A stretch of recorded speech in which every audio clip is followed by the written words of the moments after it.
আসসালামু আলাইকুম। আজকের ভিডিওতে আমরা দেখব কিভাবে রিসার্চে এন্ডোজেনিটি টেস্ট করতে হয়। এটি বেশ ইম্পর্টেন্ট একটি ভিডিও, কারণ টেস্টটি সহজ হলেও কমান্ডে বেশ একটু ঝামেলা আছে আরকি। মানে ধরেন একটু সূক্ষ্ম জিনিস এবং সহজে ভুল হতে পারে আরকি। তাই মনোযোগ দিয়ে দেখবেন, আশা করি সহজেই বুঝতে পারবেন। এবং আপনি যদি এই সিরিজের আগের ভিডিওগুলো না দেখে থাকেন, তাহলে ডেসক্রিপশন বক্সে থাকা লিঙ্কে এবং আই বাটন থেকে যেয়ে ভিডিওগুলো দেখে নিবেন। তো চলুন শুরু করা যাক। তবে আজ মুখে মুখে একটা ডিসক্লেইমার দিয়ে রাখি, যেটা আমি কখনোই দিই না আজ পর্যন্ত। আজকের ভিডিওটা মূলত বেশ সেনসিটিভ একটা ভিডিও, এবং এখানে যেভাবে বা যে উপায়ে আমি আসলে ক্যালকুলেশনটা করেছি বা রেজাল্টটা বের করেছি, তার 100% গ্রহণযোগ্যতা নিয়ে আমি সন্দিহান সত্যি বলতে। তো এই উপায়গুলো আমার নিজের খুঁজে বের করা বিভিন্ন ইন্টারনেট সোর্স থেকে, ইউটিউব থেকে অ্যান্ড গুগল থেকে, সরাসরি কোনো ফ্যাকাল্টি মেম্বার বা স্ট্যাটিস্টিশিয়ানের সহচর্যে এটা আরকি তৈরি করা না এই ভিডিওটা। তাই আমার পরামর্শ, আপনার যদি অল্টারনেট কোনো রিলায়েবল সোর্স থাকে, তাহলে এই টেস্টটি আপনি সেখান থেকে শিখতে পারেন, রাদার দ্যান এই ভিডিও দেখে শেখা। এটি জাস্ট বেসিক ক্লিয়ার করার জন্য বানানো, কোনো হাইলি সফিস্টিকেটেড রিসার্চের জন্য উপযোগী নাও হতে পারে। তাই এ নিয়ে আপনি কোনো সমস্যায় পড়লে এর জন্য আমি দায়ী থাকবো না। সূক্ষ্ম স্ট্যাটিস্টিক্যাল ক্যালকুলেশনের জন্য পেশাদার পরামর্শ অবশ্যই বাঞ্ছনীয়। তো শুরুতেই আমাদের জানতে হবে এন্ডোজেনিটি টেস্ট বলতে কি বোঝায় এবং এই টেস্টটি কেন আমরা করে থাকি। সহজে বলতে গেলে, ধরেন আপনি একটা কেক বানাবেন এবং আপনি মিষ্টি বেশি পছন্দ করেন না। এখন আপনাকে তো আগে বুঝতে হবে যে আপনি ময়দা কতটুকু দিবেন এবং চিনি কতটুকু দিবেন। আপনি যদি নাই বুঝতে পারেন যে চিনি বেশি দেওয়ার কারণে কেক বেশি মিষ্টি হচ্ছে, তাহলে কি আপনি কি আপনার কেকের স্বাদ ঠিকমতো পাবেন? অবশ্যই পাবেন না। তো এন্ডোজেনিটি টেস্টের ব্যাপারটা হলো কেকের ইনগ্রিডিয়েন্টস সব ঠিক আছে নাকি সেটা চেক করার মতো। রিসার্চের ক্ষেত্রে সবথেকে মেসি যে জিনিসটা হতে পারে, সেটা হলো একটা ভেরিয়েবল অন্যটার সাথে ইন্টারকানেক্টেড থাকতে পারে। একটার উপর আরেকটার ইমপ্যাক্ট থাকতে পারে, তাদের ভিতর রিলেশন থাকতে পারে, এবং মোট কথা হচ্ছে জাস্ট ২ টা ভেরিয়েবলের মধ্যকার যেকোনো জিনিস আপনার রিসার্চের রেজাল্ট ইমপ্যাক্ট ফেলে।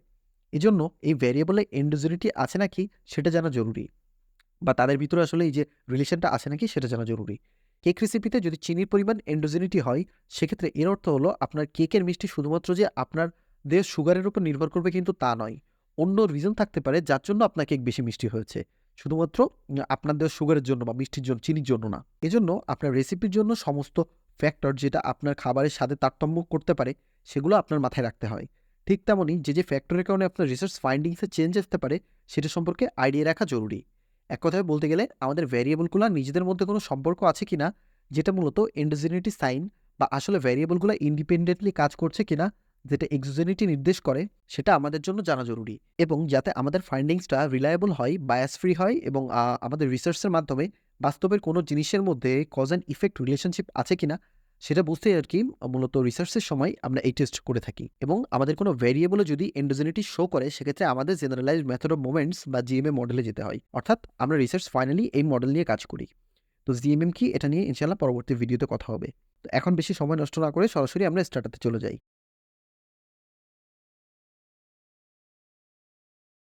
তো এখানে মূলত আমাদের যে কয়টি ডিপেন্ডেন্ট ভ্যারিয়েবল থাকবে, সেগুলোর জন্যই আমাদের এন্ডোজেনিটি টেস্ট করতে হবে। তবে সেক্ষেত্রে একা শুধু ডিপেন্ডেন্টের না, মূলত প্রত্যেক ডিপেন্ডেন্ট ভ্যারিয়েবলগুলোর সাথে ইন্ডিপেন্ডেন্ট ভ্যারিয়েবলগুলো মিলিয়ে আলাদা আলাদা করে প্রত্যেকটি ইন্ডিপেন্ডেন্টের সত্যি বলতে এখানে এন্ডোজেনিটি টেস্ট করতে হবে। এভাবে না বলে উদাহরণ দিলে আপনাদের বুঝতে সুবিধা হবে। ধরুন আমাদের রিসার্চের জন্য আমাদের এই ৩টে ডিপেন্ডেন্ট ভ্যারিয়েবল ছিল, ROA, ROE এবং TQ। এখন আমাদের এই ৩টা ভ্যারিয়েবলগুলোর এগেইনস্টে প্রত্যেকটা ইন্ডিপেন্ডেন্ট ভ্যারিয়েবলগুলোর জন্য এন্ডোজেনিটি টেস্ট করতে হবে। এখানে দেখুন, সাপোজ আরও এর ক্ষেত্রে আমরা ২টা LA এবং PR, এই ২টা ইন্ডিপেন্ডেন্ট ভ্যারিয়েবলের জন্য এন্ডোজেনিটি পেয়েছি। একইভাবে ROE এর ক্ষেত্রে পেয়েছি শুধুমাত্র একটাতে, অর্থাৎ LA। এবং এখানে নিয়ম হলো এরকমভাবে, আপনার সমস্ত ইন্ডিপেন্ডেন্ট ভ্যারিয়েবলগুলোর মধ্যে যদি কোনো একটাতে যদি আপনি এন্ডোজেনিটি পান, সেক্ষেত্রে আপনার জিএমএ যেতে হবে, এবং সেক্ষেত্রে আপনার এন্ডোজেনিটি অ্যাভয়েড করার কোনো সুযোগ নেই। মানে আমরা আগে যে কিছু টেস্ট দেখে এসেছি, যেখানে আমাদের একটা সাপোজ রেজাল্ট এসছে, পরে আমরা কমান্ড দিয়ে রেজাল্টটা চেঞ্জ করার চেষ্টা করেছি, বা অন্য কোনো উপায়ে আর কি সেটা অ্যাভয়েড করার। বাট আপনার যদি এন্ডোজেনিটি থাকে, সেক্ষেত্রে আসলে এটা অ্যাভয়েড করার সুযোগ নেই। এটা মেনে নিয়ে আপনাকে রিসার্চের পরবর্তী কার্যক্রম চালিয়ে যেতে হবে। আমার ক্ষেত্রে এখানে ধরুন, এখানে যদি আমার ROA এবং TQ-তে এন্ডোজেনিটি না থাকতো, তাহলেও আমার জিএমএ যাওয়া লাগতো শুধুমাত্র এই যে ROE-তে থাকা LA এই একটা এন্ডোজেনিটি শো করার জন্য। যাই হোক, এখন আমরা কমান্ড কি দিব সেটা দেখি। আমাদের এখানে যদি তাহলে ৩টা ভ্যারিয়েবল ধরি, ৩টা ডিপেন্ডেন্ট ভ্যারিয়েবল ধরি, তাহলে ৩ ধাপে ইন্ডিপেন্ডেন্টের অ্যান্ড আদার ভ্যারিয়েবলগুলোর জন্য আমাদের এখানে এন্ডোজেনিটি টেস্ট করতে হবে। তো আমাদের শুরু করতে হবে আবারও রিগ্রেশন দিয়ে। প্রথমে লিখব রিগ্রেস, লিখে দেন ডিপেন্ডেন্ট ভ্যারিয়েবল বাদে বাকি সবগুলো, আমি আবারও বলছি ডিপেন্ডেন্ট ভ্যারিয়েবল বাদে বাকি সবগুলো লিখে এন্টার দিয়ে দিব। অর্থাৎ এখানে আমরা রিগ্রেশন বের করলাম শুধুমাত্র ইন্ডিপেন্ডেন্ট ভ্যারিয়েবলগুলো দিয়ে। এরপর যেটা লিখবেন সেটা হচ্ছে প্রেডিক্ট। প্রেডিক্টের পরে লিখবেন RS। আমি এখানে RS লিখেছি, আপনি চাইলে অন্য কিছু লিখতে পারেন। অর্থাৎ অন্য একটা কিছু লেখার পর দেন আমাদের যেটা প্রথম ভ্যারিয়েবল ছিল, সেটা লিখে দিবেন। সাপোজ আমাদের ক্ষেত্রে ছিল এলএ, তো আমি যেহেতু আরএস লিখেছিলাম তাহলে আমার এখানে আসবে আরএস এলএ। আরএস এর জায়গায় আপনি চাইলে সম্ভবত আপনার নামও ইউজ করতে পারেন, এখানে কোনো প্রবলেম নেই। জাস্ট এটা আমরা নতুন একটা ভ্যারিয়েবল ক্রিয়েট করার জন্য মূলত আমরা এটাকে যেটা করছি এটাকে রিসাইডুয়াল বলে। তো রিসাইডুয়ালের জন্য আমরা নতুন যেহেতু একটা ক্রিয়েট করব, তো সেক্ষেত্রে নামটা যেন আমাদের সেম না হয়ে যায়। অর্থাৎ আমি যদি এখানে এলএ করছি, পরে আবার আরেকটা ভ্যারিয়েবল এখানে আমরা এটা করার পরে আসলে ক্রিয়েট হবে, তো পরে দেখতে পাবেন। যাতে সেম না হয়ে যায় সেজন্য একটু স্বকীয় রাখার জন্য আমরা জাস্ট আগে আরএস যোগ করেছি। আমি যদি আমার নাম সাপোজ তমাল, আমি যদি এখানে TAMAL লিখি তাও কোনো প্রবলেম নাই। যাই হোক, তো এখানে যেটা করব আমরা এলএ লিখলাম, এরপর একটা কমা দিব, দেন কমা দিয়ে আমাদের লিখতে হবে রিসিড, RESID, রিসিড। এটা হলো রিসিডিউয়ালের শর্ট ফর্ম। তো রিসিড লেখার পরে এন্টার দিয়ে দিব। এখন যেটা হবে, এন্টার দেওয়ার পরে তেমন কিছুই আসবে না। এখন আমাদের যেটা করতে হবে, আমাদের আবার কমান্ড দিতে হবে। এখন যেটা আমাদের কমান্ড দিতে হবে, নতুন কমান্ডে যে আমাদের আবার লিখতে হবে রিগ্রেস, দেন এখানে শুরুর মতো সব কয়টা ভ্যারিয়েবল, অর্থাৎ আমাদের ডিপেন্ডেন্ট প্লাস ইন্ডিপেন্ডেন্ট যতগুলো ভ্যারিয়েবল ছিল সবগুলো এখানে লিখে দিতে হবে। এবং সবশেষে এই যে আমরা এর আগের কমান্ডটা দেওয়ার পরে দেখবেন আপনার এই যে ভ্যারিয়েবল লিস্টে নতুন একটা ভ্যারিয়েবল তৈরি হয়েছে। তো সবার শেষে এসে আমাদের এই যে নতুন ভ্যারিয়েবলটা এখানে সিলেক্ট করে দিতে হবে, অথবা আপনি চাইলে ম্যানুয়ালি এটা লিখে দিতে পারেন। অর্থাৎ এখান থেকে আপনি এই যে RSL এ আমি এটা সিলেক্ট করে দিলাম, দিয়ে আমি এন্টার দিয়ে দিব। ব্যাস আমাদের রেজাল্ট চলে আসবে। সেটা হয়ে গেলে যেটা করব আমরা TEST লিখে নতুন ভ্যারিয়েবলটা অর্থাৎ আমাদের যেটা ক্রিয়েট হয়েছে RSL এ লিখে এন্টার দিয়ে দিব। ব্যাস আমাদের রেজাল্ট চলে আসবে। এখন কিছু ক্ষেত্রে এখানে রেজাল্ট নাও আসতে পারে, সেক্ষেত্রে এরকম ব্ল্যাঙ্ক আসতে পারে বা ইরর আসতে পারে। সেক্ষেত্রে যেটা করবেন, টেস্টের কমান্ড দেওয়ার আগে লাস্ট যে রিগ্রেশনের কমান্ড আমরা দিলাম, অর্থাৎ নতুন ভ্যারিয়েবল যোগ করে যে কমান্ড দিলাম, সেই সেম কমান্ডটি লিখে সেখান থেকে প্রথম যে ভ্যারিয়েবলটি ছিল, অর্থাৎ যেটা রিসিডিউল করে আমরা নতুন ভ্যারিয়েবল লিখলাম, সেই অরিজিনাল প্রথম ভ্যারিয়েবলটি বাদ দিতে হবে।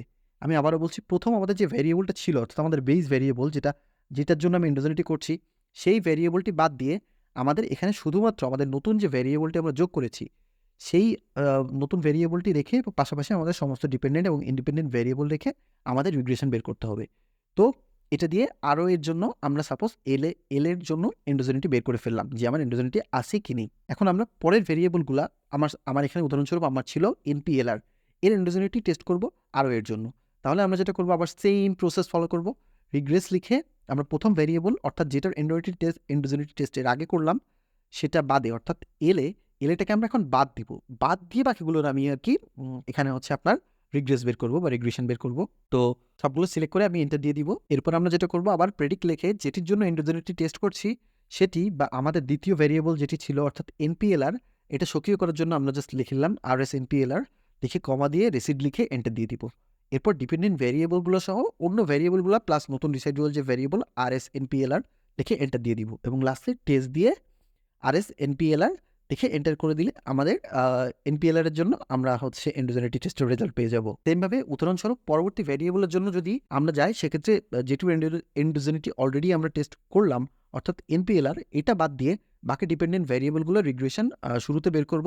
এরপর নতুন করে যেটি বের করব অর্থাৎ প্রেডিক্ট LNPR লিখে দেন কমা দিয়ে রেসিড লিখে দেন LNPR এর রিসাইডুয়াল ক্রিয়েট করব। এরপর নতুন পুরাতন সহ ডিপেন্ডেন্ট এর টোটালটা রিগ্রেশন করব এবং লাস্টলি আমরা টেস্ট রান করে এটা রেজাল্ট বের করে ফেলবো। এভাবে করে একটা একটা করে কমিয়ে আমরা শেষগুলোর দিকে যেতে থাকবো। সব কয়টাই যখন আসবো তখন আমাদের প্রথম কমান্ড লাইনে আমাদের রিগ্রেশন করতে হবে শুধুমাত্র একটা ভ্যারিয়েবলের, কারণ আমরা কিন্তু আগে একটা একটা করে বাদ দিয়ে আসছি। সব শেষে এসে আমার লাস্ট একটা ভ্যারিয়েবল থাকবে এবং আমরা শুধুমাত্র এখানে এই লাস্ট ভ্যারিয়েবলটা একটা ভ্যারিয়েবলের জন্য আমরা রিগ্রেশন বের করব। এরপর যেটা করবো আমরা, এরপর আবার যে আগের নিয়মই প্রেডিক্ট দিব, দেন এরপর টোটাল রিগ্রেশন এবং লাস্টে টেস্ট।